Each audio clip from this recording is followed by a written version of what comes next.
Probably the biggest differentiating feature of ElectroFlo is the ability to model both the voltage field and temperature field simultaneously.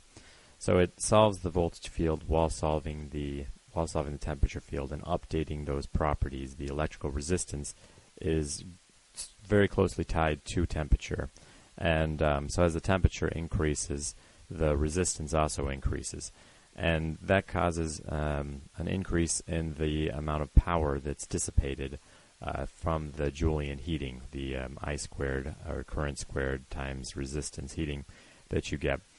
And so since this is so closely tied to temperature, it really needs to be solved with temperature going. Otherwise, you can avoid sort of a runaway problem you get where the temperature keeps increasing, which increases the resistance, and then increases the power, which increases the temperature, and so on.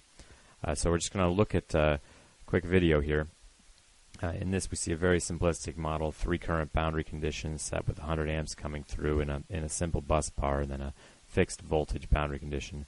And we've just put a convection around it. And we can quickly look at the results of this model.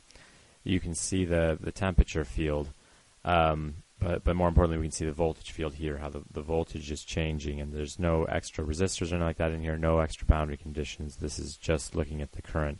And here we actually see where the power is being dissipated, and you have these little hot spots where there's a lot of current trying to make a quick turn in there, and as it tries to find the path of the least resistance. So now we look at a slightly more complex model. This is more similar to what a lot of our customers will be doing. It has a relay and a fuse in it, and then a couple of bus bars and some terminals. And we can see there's 2 circuits that are automatically determined by ElectroFlo. Each have one current and 1 voltage boundary condition.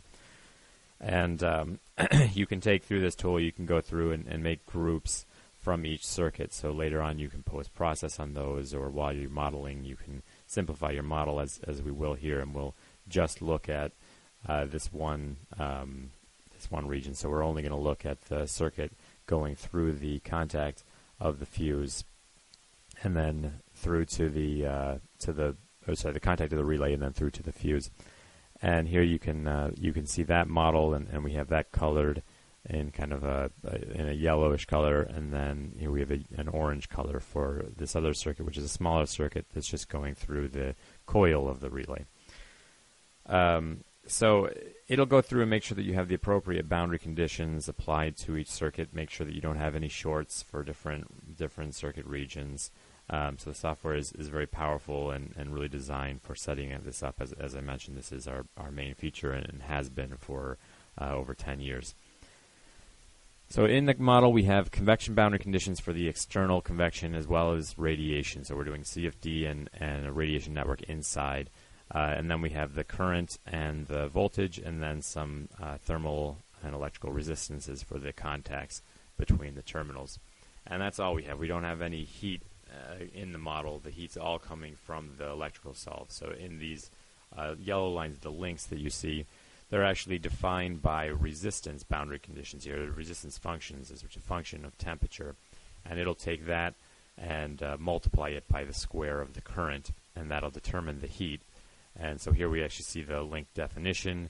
You can see it has the variable definition with that function, and then it is calculating the heat and dissipating it, and it's going to dump it into a node, which then dumps it into the block that we want, this fuse block here, or the contact region there.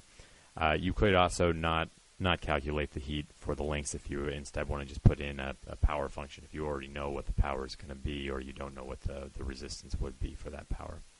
So now looking at the results, you can see from this we do have the hot spots of where we would expect it to be, and that again based with no actual heat being put in the model. That's all being determined by ElectroFlo. So the thermal engineer has everything that they need to get running. Once you have these components, you don't need to go through and determine what the heat of that component is.